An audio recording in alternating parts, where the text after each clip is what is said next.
ಇಡಿ ಮುಂದಿನ ಟಾರ್ಗೆಟ್ ವಿಪಕ್ಷ ನಾಯಕ ರಾಹುಲ್ ಗಾಂಧಿನ. ಇಡಿ ಬಲೆಗೆ ಬೀಳ್ತಾರ ಹಾಗಾದ್ರೆ ಲೋಕಸಭೆಯ ವಿಪಕ್ಷ ನಾಯಕ ರಾಹುಲ್?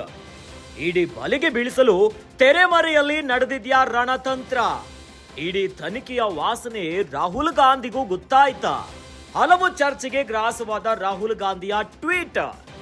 ನನ್ನ ವಿರುದ್ಧ ದಾಳಿಗೆ ಇಡಿ ಸಂಚನ್ನ ರೂಪಿಸಿದ್ದಾರೆ ಎಂದಿದ್ದಾರೆ ರಾಹುಲ್ ಗಾಂಧಿ.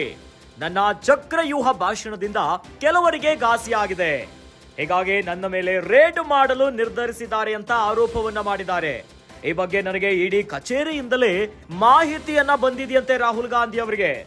ಲೋಕಸಭೆ ವಿಪಕ್ಷ ನಾಯಕ ರಾಹುಲ್ ಗಾಂಧಿ ಇಂಥದ್ದೊಂದು ಆರೋಪವನ್ನ ಮಾಡ್ತಿದ್ದಾರೆ. ಕೇಂದ್ರದ ವಿರುದ್ಧ ರಾಹುಲ್ ಗಾಂಧಿ ಸ್ಫೋಟಕ ಆರೋಪವನ್ನ ಮಾಡಿದ್ದಾರೆ.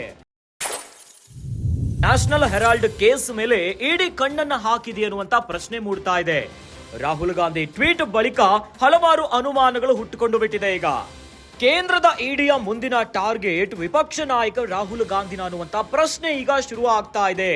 ಇಡಿ ಬಲೆಗೆ ಬೀಳ್ತಾರ ಹಾಗಾದ್ರೆ ಲೋಕಸಭೆಯ ವಿಪಕ್ಷ ನಾಯಕ ರಾಹುಲ್? ಇಂಥದ್ದೊಂದು ದೊಡ್ಡ ಚರ್ಚೆ ಈಗ ಶುರು ಆಗ್ತಿದೆ. ಯಾವುದರ ಬೆನ್ನಲ್ಲೇ? ರಾಹುಲ್ ಗಾಂಧಿ ಅವರ ಟ್ವೀಟ್ ಬೆನ್ನಲ್ಲೇ ಈಗ ಕೇಂದ್ರದ ವಿರುದ್ಧ ಲೋಕಸಭೆಯ ವಿಪಕ್ಷ ನಾಯಕ ರಾಹುಲ್ ಗಾಂಧಿ ಒಂದು ರೀತಿಯಾಗಿ ಸ್ಫೋಟಕ ಆರೋಪವನ್ನ ಮಾಡ್ತಿದ್ದಾರೆ.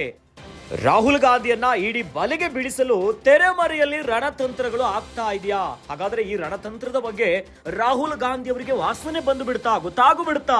ಯಾಕಂತಂದ್ರೆ ಹಲವು ಚರ್ಚೆಗೆ ಗ್ರಾಸವಾಗ್ಬಿಟ್ಟಿದೆ ರಾಹುಲ್ ಗಾಂಧಿಯ ಟ್ವೀಟ್. ರಾಹುಲ್ ಗಾಂಧಿ ಅವರು ತಮ್ಮ ಟ್ವೀಟ್ ನಲ್ಲಿ ನನ್ನ ವಿರುದ್ಧ ದಾಳಿಗೆ ಇಡಿ ಸಂಚನ್ನ ರೂಪಿಸುತ್ತಿದ್ದಾರೆ ಅಂತ ರಾಗ ಹೇಳಿದ್ದಾರೆ. ಅವರ ಚಕ್ರವ್ಯೂಹ ಭಾಷಣದಿಂದ ಕೆಲವರಿಗೆ ಘಾಸಿಯಾಗಿದೆ. ರಾಹುಲ್ ಗಾಂಧಿ ಅವರ ಇತ್ತೀಚಿನ ಭಾಷಣಗಳನ್ನ ಗಮನಿಸ್ತಾ ಇದ್ರೆ ಬಹಳಷ್ಟು ನೇರವಾಗಿ ಮಾತಾಡ್ತಿದ್ದಾರೆ, ಬಹಳಷ್ಟು ಟಾಂಗ್ ಅನ್ನ ಕೊಡ್ತಿದ್ದಾರೆ ತಮ್ಮ ಭಾಷಣದಲ್ಲಿ. ಹೀಗಾಗಿ ಇದರಿಂದ ಕೆಲವರಿಗೆ ಘಾಸಿಯಾಗಿದೆ. ಹೀಗಾಗಿ ನನ್ನ ಮನೆಯ ಮೇಲೆ ರೇಡ್ ಅನ್ನ ಮಾಡ್ಲಿಕ್ಕೆ ನಿರ್ಧರಿಸಿದ್ದಾರೆ ಅಂತ ಆರೋಪವನ್ನ ಮಾಡ್ತಿದ್ದಾರೆ. ಈ ಬಗ್ಗೆ ನನಗೆ ಇಡಿ ಕಚೇರಿಯಿಂದಲೇ ಮಾಹಿತಿ ಬಂದಿದೆ ಅಂತ ರಾಹುಲ್ ಗಾಂಧಿ ಹೇಳಿದ್ದಾರೆ. ವಿಪಕ್ಷ ನಾಯಕ ರಾಹುಲ್ ಗಾಂಧಿ ಇಂಥದ್ದೊಂದು ಆರೋಪವನ್ನ ಕೇಂದ್ರದ ವಿರುದ್ಧ ಮಾಡ್ತಿದ್ದಾರೆ. ಏನೋ ನ್ಯಾಷನಲ್ ಹೆರಾಲ್ಡ್ ಕೇಸ್ ಮೇಲೆ ಇಡಿ ಈಗ ಕಣ್ಣು ಹಾಕಿದ್ಯಾ? ಇವೆಲ್ಲ ಅನುಮಾನಗಳು ಶುರು ಆಗಿರೋದು ರಾಹುಲ್ ಗಾಂಧಿ ಅವರ ಟ್ವೀಟ್ ಬಳಿಕ.